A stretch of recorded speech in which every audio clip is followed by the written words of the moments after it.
Suatu hari dikisahkan para sahabat datang kepada Rasulullah Shallallahu Alaihi Wasallam dan para sahabatnya, Rasulullah, kami ini orang miskin, kami ini orang tidak mampu, kami ini orang tidak punya harta.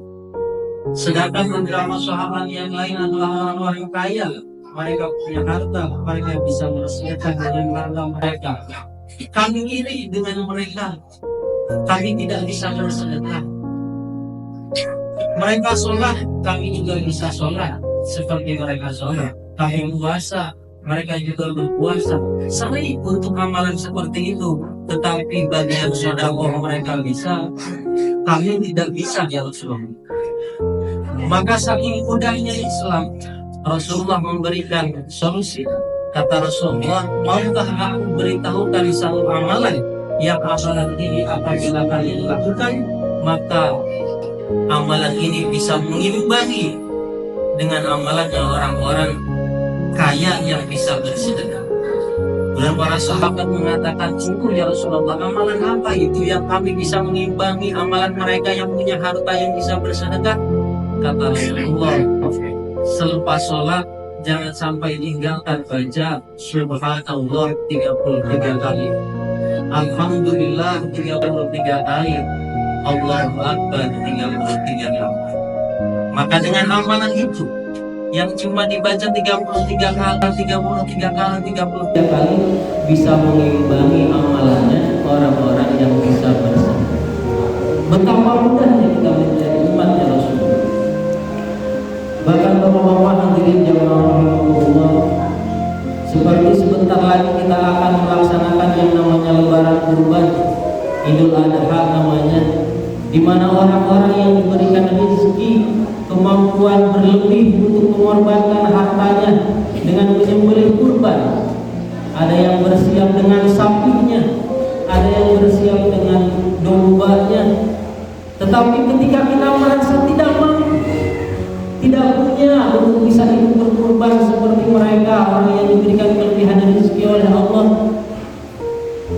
sedangkan kita tahu betapa tinggi dan luhurnya pahala orang-orang yang bisa berkurban. Di antaranya bahwa kalau orang berkurban nanti ketika dibangkitkan setelah kiamat, mereka akan kaget. Orang-orang yang pernah berkurban itu akan kaget ketika melihat satu kendaraan yang terbuat dari emas, yang matanya terbuat dari yakut, sehingga saking kagetnya mereka bertanya, siapakah dan apakah engkau? Begitu indah engkau. Kata kendaraan itu, aku adalah hewan kurban yang pernah kau kurbankan dulu ketika di dunia. Sehingga dengan hewan kurban itu, orang yang pernah berkurban di alam dunia bisa menungganginya, bisa mengendarainya, dan bisa berjalan tanpa adanya ketakutan pada hari di mana semua orang merasakan ketakutan. Lalu bagaimana dengan orang-orang, dengan kita yang tidak punya, belum diberikan kemampuan oleh Allah Subhanahu wa taala untuk bisa berkurban pada hari ini berkurban, sedangkan hati kita sungguh-sungguh juga sebenarnya ingin berkurban karena merasakan betapa besar pahala itu. Maka salah satu hal yang bisa mengimbanginya adalah dengan cara kita menjadi ahli masjid, dengan cara kita menikmati kehadiran kita dan duduknya kita di masjid ini, di rumah Allah ini. Maka dengan hadirnya kita di masjid ini, ditakdirkannya kita bisa berada dalam rumahnya Allah ini, mari sama-sama kita nikmati hidangan dari Allah di masjid ini, di rumahnya. Kita nikmati zikirnya, kita nikmati sholatnya, kita nikmati berbagai macam rasa rahmatnya Allah Subhanahu wa taala yang masuk ke dalam sanubari kita. Kalau masih belum bisa merasakan rahmatnya Allah ketika kita duduk di dalam masjid, rada dipaksa-paksa lah. Duduknya di masjid ini rada dipaksa-paksa, rada dinikmati bahwa ini adalah rahmatnya Allah. Jangan sampai kita duduk di dalam rumahnya Allah, kita ada dalam keadaan gerah, kita ada dalam keadaan ogah-ogahan, kita ada dalam keadaan panas, yang begitu kita duduk di rumahnya Allah seakan-akan rasa pengen keluar. Jangan sampai seperti itu. Kenapa?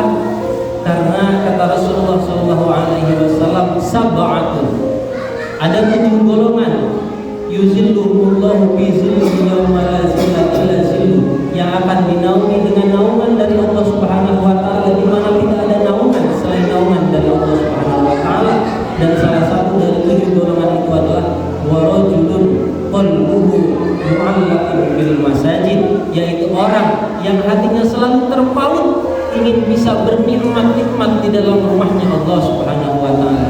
Orang yang hatinya selalu terikat dengan masjid, yang kalau ada di dalam masjid dia merasakan kenikmatan, yang ketika jauh di dalam masjid pengen segera duduk di masjid, ingin bisa bertamu di rumahnya Allah Subhanahu wa taala. Dapat naungan dari naungan Allah Subhanahu wa taala.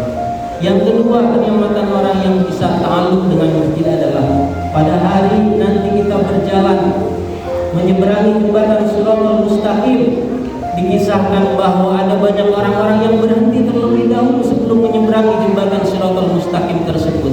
Ditanya oleh malaikat, kenapa kalian tidak buru-buru nyebrang? Kata mereka, bagaimana kami menyeberang sedangkan jembatan Shiratal Mustaqim itu lebih tipis daripada helainya rambut. Kami takut terjungkal dan terjerumus ke dalam api neraka yang sudah berkobar begitu menyala. Maka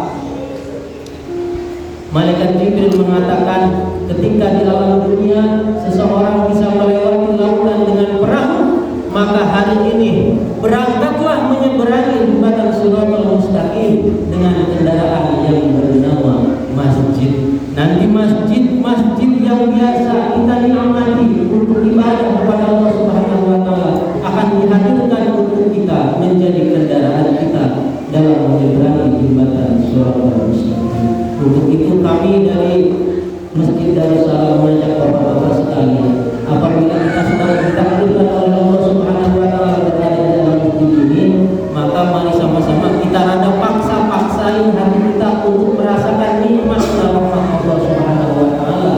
Juga sebaliknya, apabila kita setelah salam buru-buru pulang, maka itu tanda bahwa di dalam hati kita jauh daripada rahmat Allah. Itu di dunia, bagaimana nanti di akhirat, di mana tidak ada naungan selain naungan dari Allah, tidak ada perlindungan selain daripada perlindungan dari Allah, tidak ada amalan besar yang bisa kita lakukan selain daripada kita menikmati duduk bersimpuh di hadapan Allah di masjid ini. Maka kami sekali lagi dari Masjid Darussalam mengajak beberapa kesempatan ini untuk tidak langsung pulang. Mari sama-sama kita baca Fatihah dulu 7 kali, baca Qul 7 kali, baca Falaq Nas 7 kali. Kita berdoa bersama-sama memohon ampunan kepada Allah. Selepas itu diakhiri dengan sholat tahiyat, baru kita pulang dan mencari keridhaan Allah di rumahnya kembali dengan aktivitas masing-masing. Jangan dulu pulang, karena itu tanda bahwa hati kita. Itu saja yang dapat kami sampaikan.